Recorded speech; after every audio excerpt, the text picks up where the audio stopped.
Welcome everyone to Fergo and the Freak. I'm your host, the glorious LeagueFreak. I don't know what episode number it is. I'm tanked.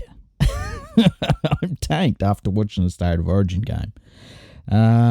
So New South Wales won 22 points to 20. Okay. And man, it was a great finish to the game. But there's a lot to be said about the game. In the first half, New South Wales were absolutely dreadful. Like, I can't even explain how bad they were. At halftime, the score was 20 points to 6. And New South Wales were making so many errors early on and in their own half of the field. Brian Toto must have dropped the ball 3 times in the first half, just rucking it out like we are used to seeing him do. And there were just so many errors. New South Wales couldn't get out of their own half and Queensland capitalised on it. This was one of those games where Queensland didn't do anything above and beyond, but they just played good, solid footy. And it got them a massive lead because of all of the New South Wales errors. And that's taken nothing away from Queensland. Like, they were the better team.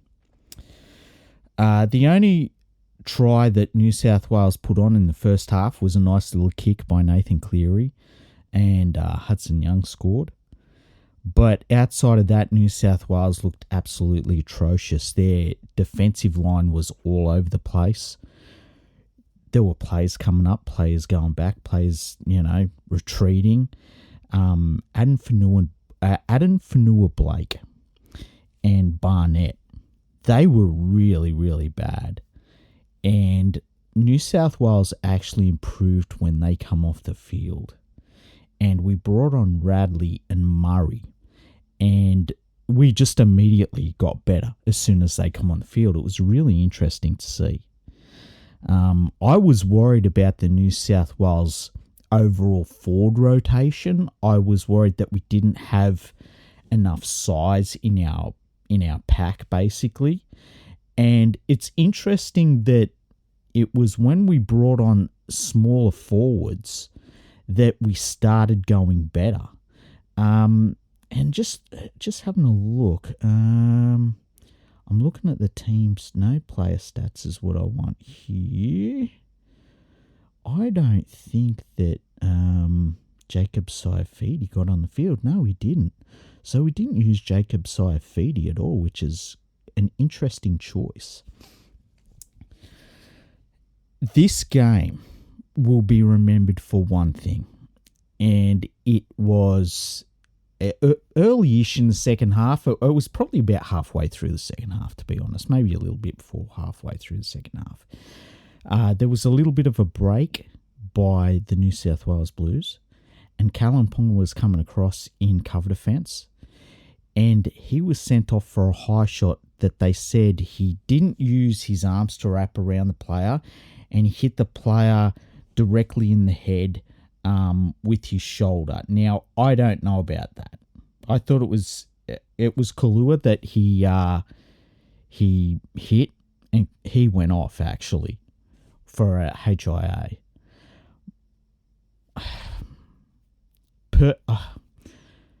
I don't think it was worth a send-off. I just don't. If it was 10 in the bin, I'd say, yeah, fair enough. But a send-off, I thought that was a ridiculous decision. The interesting thing about that decision was that Ashley Klein, and one of my followers brought this up on Twitter, and I don't know the actual rules around this. Ashley Klein sent it up and said, if he's made high contact, I'm going to send him. And he had made high contact. I think most of it was Ponga hitting him with his own head, to be honest. I think it was more of a head clash than anything else. But the video referee come back and said, look, he has hit him with his shoulder in the head. And so Ashley Klein, already having said that he had decided that he was going to send him off, sent him off. So Queensland were down to 12 players for, I think it was about 26 minutes or something like that, 23 minutes, around about that. And of course, New South Wales started storming back from that point on and ended up winning the game. A couple of things for New South Wales that stood out for me. I think from about the 60th minute on, Nathan Cleary and Ethan Strange were playing both sides of the field. And you've heard me and Andrew talk about this, and it's a way that New South Wales have been coached for definitely 8 years, but probably going on about 20 years now, which is really weird to think about, in that your halves play opposite sides of the field and they rarely cross over. New South Wales were playing like that in the first half and into the second half.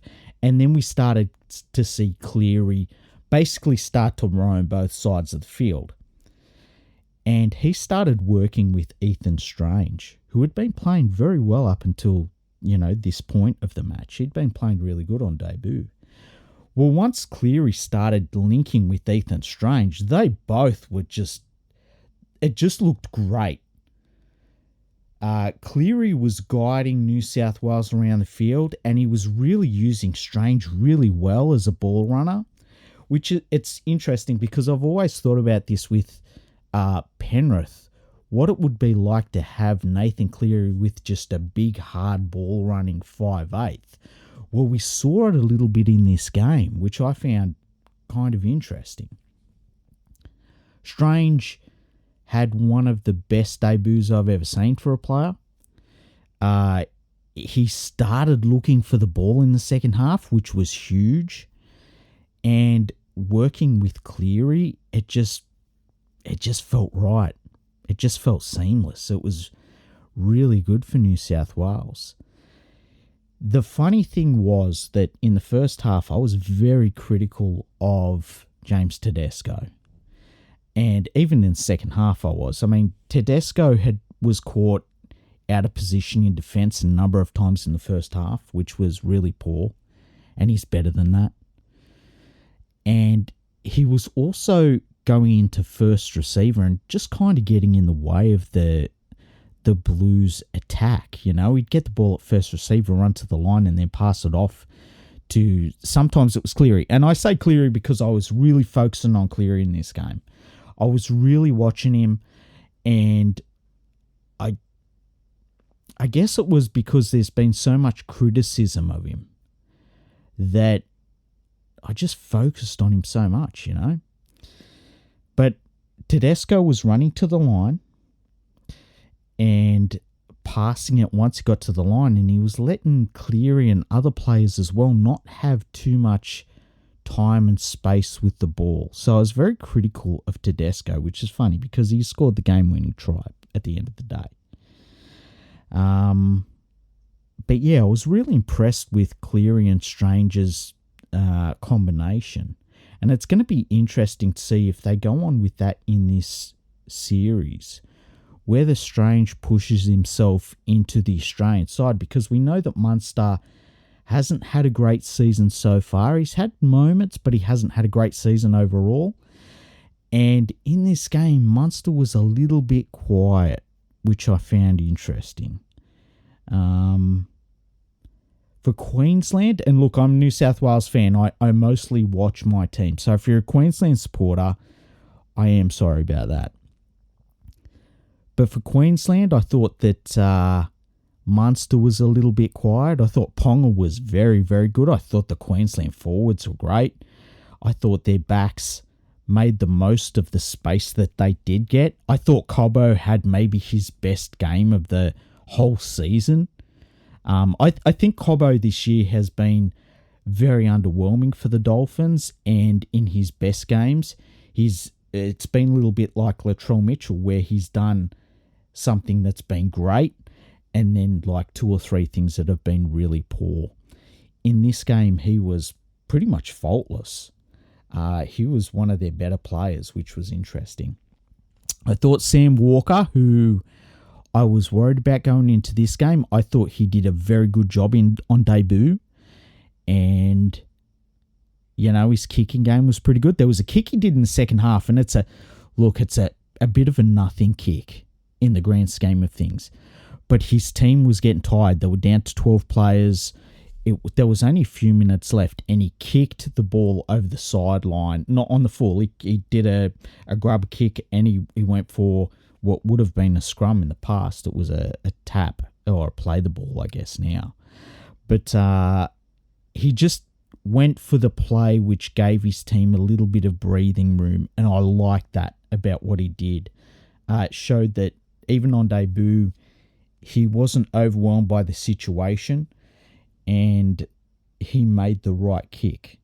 At the end of the day, New South Wales still overcome Queensland, but look, they were down to 12 players. And at the end of the day, like, you have 12 players in a State of Origin game. I would like to know the stats on that, actually. I wish we had a stats guy on. Hey, Andrew, where are you? But I would suggest that the vast majority of times when you get a player sent off in State of Origin, you lose the match. And, you know, especially with 20-plus minutes left in the game, Queensland were on a hiding to nothing, having lost Ponga. So, you know, New South Wales came back as they should have and won the game. It was a very exciting game, very controversial game. I think both teams would have got a lot out of it. I think Queensland will pick pretty much the exact same team in game 2, although if I was Queensland, I would want to have Walsh in my side, because I think Walsh is the sort of player that, you know, it's going to be hard to drop Ponga, but Walsh is a magician. You know, Walsh is something else. And I think with a few more weeks under his belt, having come back from that broken eye socket that he had, or, you know, it was a facial fracture, I think he'll be ready to go. I don't think they'll put him in the starting side, but I think they'll put him in their extended squad. That's probably the only change I'd make for Queensland, because otherwise they looked fantastic for the vast majority of the game. For New South Wales, I would hope that we have Payne Haas back. I think Adam Fanua-Blake, it looked like his game maybe didn't translate into the State of Origin arena. You know, he's a big player. He uses his footwork and a little bit of ball playing a lot of the time. And I think in State of Origin, you've got to do that at such a high level for such a long time. You can't do that and not have the cardio to go 60 minutes if called upon. And he hasn't got that cardio. And I just think that when you've got that type of skill set as a front rower, it kind of takes away from the other great players in the side. So you're not able to use your skill set in that situation. Barnett was not good either, but he's only just coming back from an ACL injury, you know. I would probably put Ford in and hopefully Payne Haas, and I think New South Wales will be better for that. If they can do that, you know, we'll wait and see. State of Origin 2 is a fair way away, actually, which is interesting. But outside of that, it's going to be hard to drop Tedesco. I think that for the vast majority of the game, I would have dropped Tedesco and brought Edwards back in. But how do you drop a player that scores the game-winning try, basically? You know, it didn't put New South Wales ahead, but it drew the game level and he scored next to the post, and it was a very good try. Like, it was a real effort try. And in State of Origin, one of the things I look for are the players that put in the extra effort, and that was an effort try. It's hard to drop him for that situation. Toto was bad in this game, and I would probably, I'd probably keep him and think, man, that's about the worst game of his career. You know, are you going to drop him for that one worst game of his career in a game that we won, knowing that if he scores one more try, he's the top try scorer in State of Origin history for the Blues? I don't think you drop him. Casey McLean come in late in the game and he was fantastic. I might consider putting him in instead of Crichton, which is absolutely crazy to think about. Stephen Crichton's form this season, especially defensively, has not been great. I know that he's had to deal with injuries on and off, and he's not playing in a very good team for the Bulldogs. But McLean come in late in the game, and there was just this spark that he added to the New South Wales team that you just can't ignore that, which is very interesting to think about. Because bringing in a young dude, I mean, Casey McLean's a teenager still. Bringing him in would be a very, very big call. Now, I've just seen online that Callum Ponga has been cleared by the judiciary. He has copped a $6,900 fine, but will be free to play in Origin 2, which has really got to burn Queensland supporters and the Queensland Rugby League team. But, you know, them's the breaks. So I'm going to I would normally give my State of Origin player ratings on this episode, but I think I really need to sit down and do them. So a lot of the time when I do the State of Origin player ratings, I wait until full time and then I just power through them. Because I have drunk so much after this game, I am going to do them now after I record the podcast. And I will put the links in the podcast description though. So if you want to have a look at them, just look at the podcast description on whatever podcast app you're going through and they'll be there. And me and Andrew will have an episode that we will record on probably Monday or Tuesday or Wednesday night next week. We'll just see how that works out. But yeah, that's basically the State of Origin wrap up as far as we're concerned here. I hope you've enjoyed the episode. I hope you've enjoyed listening to me after I've had more than a few. If you're a Queensland supporter, I'm sure you are seething, and I understand it.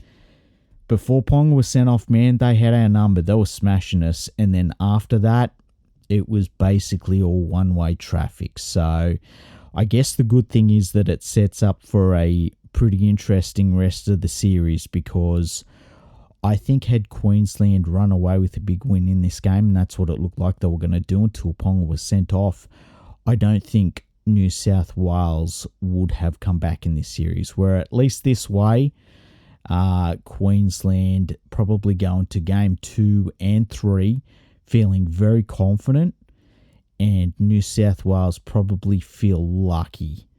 And I don't know that going into a State of Origin game feeling like you've stolen one away is the best way to go into a game 2 or 3. So we'll see what happens, hey. I hope you've enjoyed this podcast. Feel free to send the podcast to your friends. Maybe not this one, because I've probably been a gibbering idiot. But this New South Wales supporter is very happy with the result. I know that we didn't get it in the best way possible, but at least we got it. And as somebody that, you know, I'm a New South Wales supporter that lives and dies by these results. And as I've said on Twitter earlier on today, you know what, I always say that life is better when New South Wales has won the State of Origin series, and when Queensland wins them, I get very dirty on it, and I get angry about it for the whole 12 months, you know. So anytime we get a win, it's a good time for me, and I don't apologise for it. So if you're a Queensland supporter and you don't like it, fuck you. Have a good day, everyone. I hope you enjoy the week coming up. I hope you've enjoyed the State of Origin. I hope you enjoy all the drama. And we'll see you soon.